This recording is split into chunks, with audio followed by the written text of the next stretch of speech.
Aujourd'hui, on va s'attaquer au packet tracer 5.3.1.2 qui est l'exercice d'intégration des compétences. OK.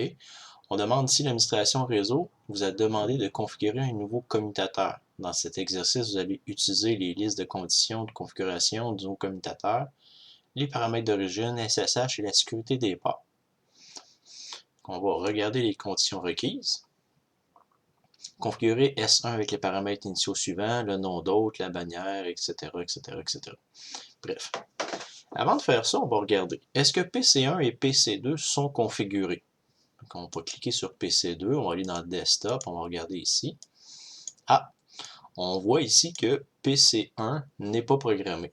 Qu'est-ce qu'on peut faire? On peut programmer ici.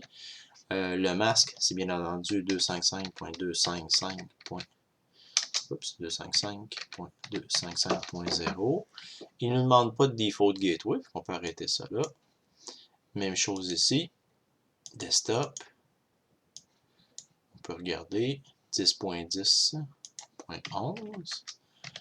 Le masque, bien entendu, c'est un masque classe A qu'il faut changer en masque classe C par défaut. Comme ça, on peut vérifier ensuite, est-ce que les deux sont capables de communiquer avec une switch qui n'est pas configurée. Bien entendu, ça devrait fonctionner. Fait qu'on va regarder est-ce que ça fonctionne. On voit que les pings passent entre les deux. Fait que ça ici, ça donne pas de points. Mais c'est pas grave. C'est pas ça qu'on essaie de voir. On essaie de voir est-ce que c'est fonctionnel. Donc, on va y aller tranquillement. On va ouvrir la console ici. Au niveau du CLI, Enable, Configure Terminal. OK, première chose qu'il demande le nom de l'host. OK, fait qu'on va marquer hostname S1. OK. Ensuite, bannière comprenant le mot warning. Fait que le script de correction va rechercher le mot warning. Fait qu'il faut y donner. Fait qu'on va marquer banner mode D, qui est le message of the day. Moi, j'utilise souvent les dièses. OK, puis il faut que ça prenne au moins le mot warning. Fait que là, on va marquer le mot warning. Puis là, on pourrait dire warning, this is a private computer. Pour avertir que si jamais quelqu'un touche à ce PC-là, il sait qu'il n'était pas supposé parce que c'était pas public. OK, connexion au port de la console et mot de passe Cisco. Bien entendu, la console, c'est line console 0. OK, on veut un password équivalent à Cisco. Et si on veut qu'il soit effectif, il faut marquer login. Okay. On a terminé pour ça. Il ne nous demande rien d'autre. Ensuite, ils disent Enable Secret. Ils demandent Enable Secret. Ils demandent que ça soit égal à classe. OK. Donc, on va écrire classe. C'est ça. Chiffrement des mots de passe en texte clair. OK, on peut vérifier présentement qu'est-ce qui se passe. Si on fait un do show run. OK, présentement, vous voyez qu'il a enable secret, étant donné que c'était le mot secret qu'on utilisait au lieu de password. Ben, on a un MD5 sur le mot classe. Mais si on va plus loin, puis on regarde au niveau du line console, on voit encore le mot Cisco. OK, fait qu'à partir de là, il faut chiffrer ça. Fait on peut aller avec Service Password Encryption. Okay. Et à partir de là, si on retourne voir la configuration, vous allez voir que maintenant, le mot de passe est chiffré. Adressage de l'interface de gestion. Donc ici, il nous demande de rester sur le VLAN 1. On fait interface VLAN 1. On met l'IP adresse demandée, qui est 10.10.10.2 avec le masque 255.255.0. OK, bien entendu, le VLAN 1 il est toujours créé par défaut sur toutes les switches, mais l'interface VLAN 1 est toujours down. Tandis que l'interface VLAN 10 serait up automatiquement si le VLAN 10 existe. Fait qu'on fait nos shutdowns, on voit que ça devient up. Fait qu'on est rendu là. Configurer le protocole SSH. Fait que pour configurer le protocole SSH, ça nous prend des clés, ça nous prend un nom de domaine. Fait que la première chose qu'on fait ici, c'est IP domain name. Puis là, il nous demande que ça soit équivalent à cisco.com. OK, fait que là, cisco.com est enregistré. Ensuite, il nous demande que le IP SSH soit sur la version 2. Puis bien entendu, il nous donne un indice qu'il faudrait que la clé soit plus grande que 768. Fait que là, qu'est-ce qu'on va justement créer une clé? On va faire crypto-key. On peut regarder les options. Generate. OK. On pourrait effacer une ancienne clé si on change le nom de S1 ou on change le nom de domaine. Il faudrait effacer avant. OK. Bien entendu, on va mettre 1024. Ici, ce n'était pas spécifié. OK, mais on va mettre 1024. Puis on voit que tout est beau. Il demande de créer un utilisateur admin avec un mot de passe secret. Fait que le mot important à retenir ici, c'est secret. Fait que je fais faire username. OK. Admin. Puis quand je vous dis que le mot secret est important, vous voyez ici que je pourrais mettre password ou secret. Mais ici, il nous demande secret. Puis il faut écrire CCNA. À partir de là, on a un usager qui s'appelle admin avec un password CCNA. Ensuite, qu'est-ce qu'il nous demande de faire? C'est que les lignes VTI acceptent uniquement les connexions et utilisent l'identifiant de connexion locale pour l'authentification. Ça veut dire quoi? Okay, ça veut dire qu'il va regarder au niveau local, est-ce qu'il y a des utilisateurs créés, puis c'est ça qu'il va prendre.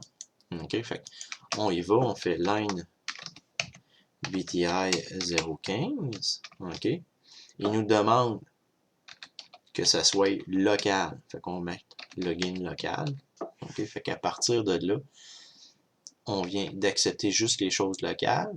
Et il nous demande aussi uniquement les connexions SSH. Donc, ça c'est la commande transport input. Puis là, vous voyez qu'on a plusieurs choix. On peut soit accepter tous les protocoles, aucun. Donc là, nous autres, on va uniquement SSH.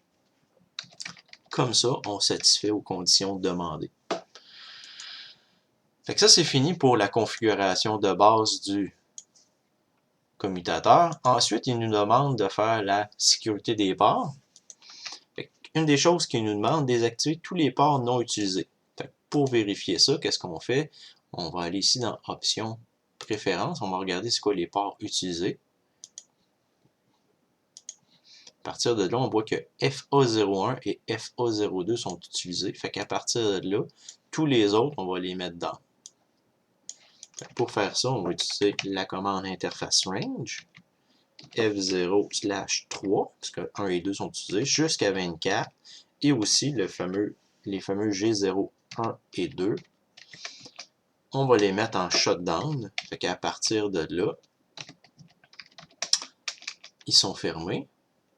Ensuite, on va faire un interface range pour 1 et 2 pour configurer la sécurité des ports.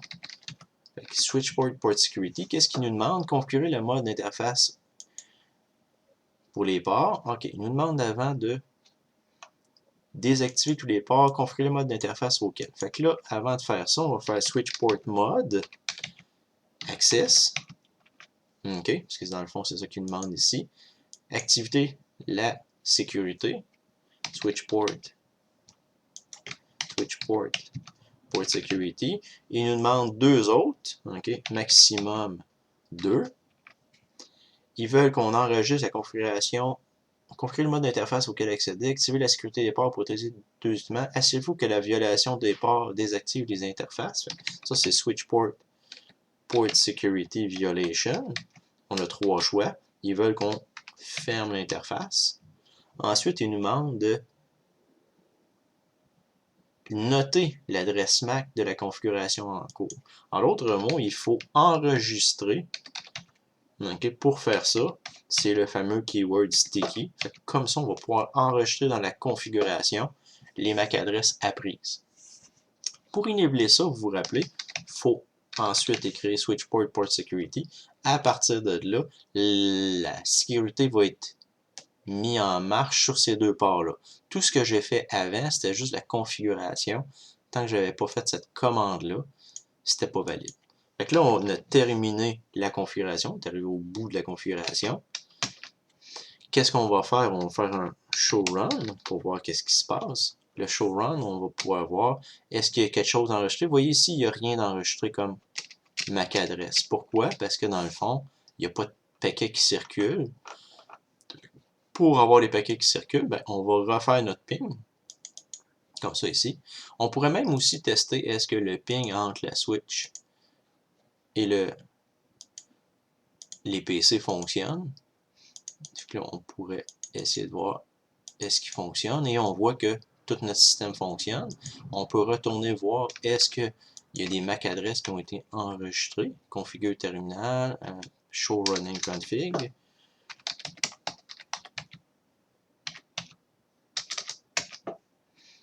Et là, on voit qu'il y a un sticky sur une MAC adresse, ici, un sticky sur ma MAC adresse. Donc, les MAC adresses ont été apprises, mais si on ne veut pas qu'ils soient perdus au prochain reboot, étant donné qu'ils sont dans le show running config, on va les déplacer vers le startup config. Fait comme ça, on va avoir sauvé nos MAC adresses sticky. Fait qu'à partir de là, notre réseau est protégé. Au niveau connectivité, ça fonctionne. Au niveau des sticky, on les a sauvegardés. Une des choses qu'on a faites, c'est qu'on a configuré SSH. On va aller voir si SSH fonctionne.